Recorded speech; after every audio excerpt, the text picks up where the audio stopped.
अस्सलाम वालेकुम नाजरीन, आज आपको दिखाते हैं एक सऊदी अरब का एक नाफीस चाय। आए आपको दिखाते हैं माशाल्लाह। हमारा चैनल लाजमी सब्सक्राइब करें दोस्तों, गुलाम बादशाह को।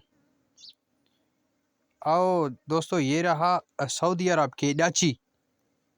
ये माशाल्लाह तबारकल्लाह, ये सऊदी अरब की इलायची हैं। आपने देखा है कैसे खूबसूरत और कैसे इस बरबैबान मुल्क में चरने के लिए जा रहे हैं। उसमें वो आमेली भी मौजूद है। देखो कैसे गुस्से में उसको इधर उधर ठेल रहा है दोस्तों। और ये सऊदी अरब के कुछ इस तरह मंजर है। ये इस पहाड़ों और इस जंगलों में इलायचियाँ चरने के लिए कैसे निकलते हैं, और उसमें एक कैसा मज़दूर है जो आमिल जो इसे कहते हैं, वो कैसे इसको चरा रहा है, लेकिन वो उसके उनके पीछे भी रह रहे हैं। ये इलायची माशाल्लाह बहुत खूबसूरत और अच्छे नज़र आ रहे हैं। आपने हमारे चैनल को सब्सक्राइब लाजमी करना है, गुलाम बादशाह को। और इंशाल्लाह ताला नेक्स्ट वीडियो में इंशाल्लाह ताला आप सबको दुआओं में याद रखें।